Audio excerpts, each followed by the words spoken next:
Вітаю у своєму саду під Києвом. Я Світлана. Сьогодні помилуємося цвітінням неймовірної плетистої троянди, яка в мене є. Про цю троянду ви дуже-дуже просили розповісти. Роза Діді Бріджвотер.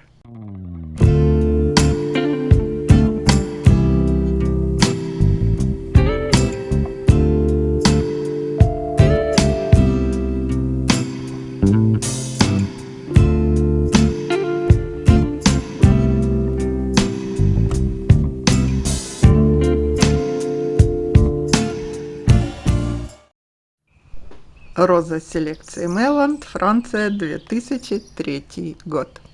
Название сорт получил в честь джазовой певицы Диди Бриджвотер.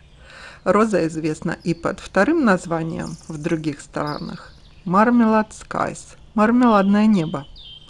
Эту розу вы больше всего просили показать после обзора моих 22 плетистых роз.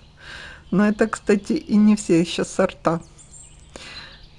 Я некоторые вам и не показала.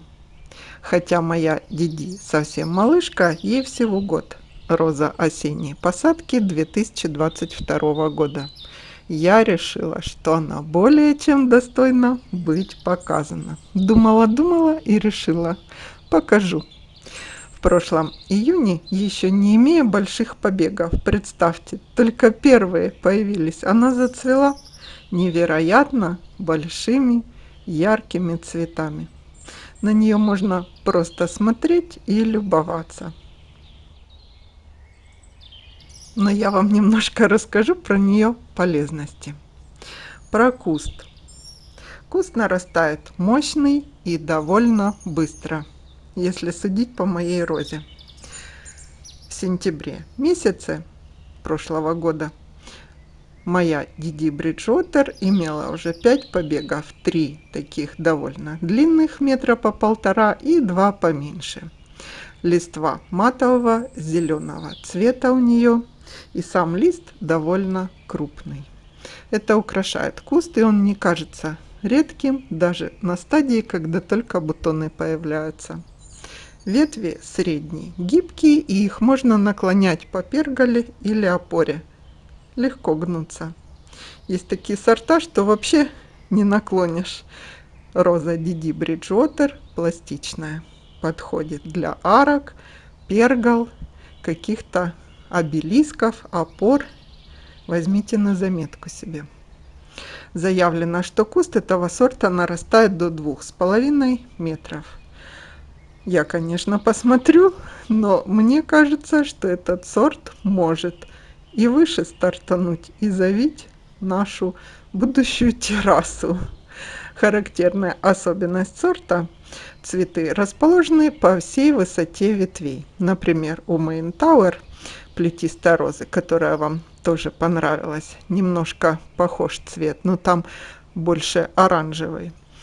Куст Диди цветет в основном по всей высоте. Отличаются эти две розы по габитусу. Шипы у этой розы есть. Про цветок что хотела сказать. Роза волшебного, розово-кораллового цвета. Розовый, теплый, приятный. Размер цветка, опять же по характеристикам, до 12 сантиметров. У меня цветы большего размера. До 14 легко. По видео видно. Цветок густо-махровый, 40-45 где-то лепестков. Бокал не сильно высокий, но и не низкий, средний такой. Раскрывается полностью, серединку не показывает. Бутоны есть и одиночные, и целыми букетами цветет. Цветок от солнца не плавится, лепестки не страдают и почти не выгорают. Не становится цветок белесым. Перерывов в цветении у этой розы почти нет. Хоть 1 или 2 цветка на побеге есть.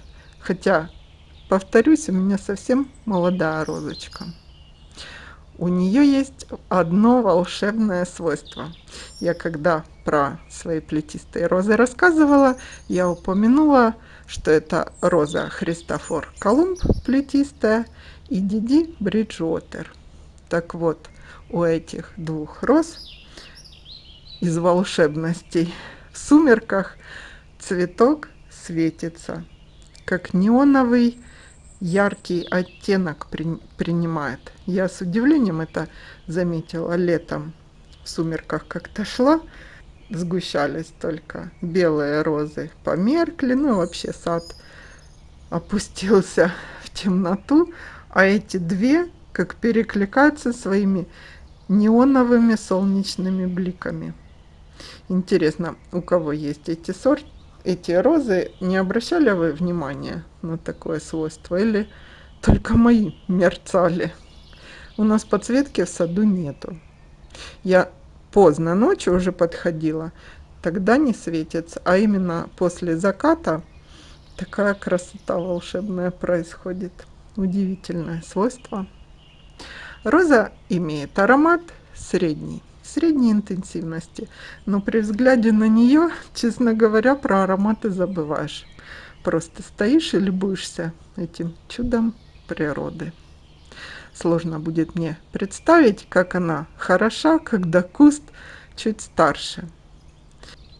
Роза Диди Бриджуотер абсолютно спокойно относится к вредителям и болезням.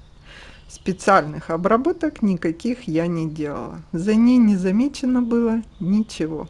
Крепкий, устойчивый сорт, который более чем достоин. Будем наблюдать за ее взрослением и красотой уже через каких-то 4 месяца. Она опять расцветет. Если у вас ее еще нету, обязательно исправьте эту оплошность. Эта роза чудесна. Понравилось? Думаю, понравилось. До встречи в следующем видео. Всего хорошего.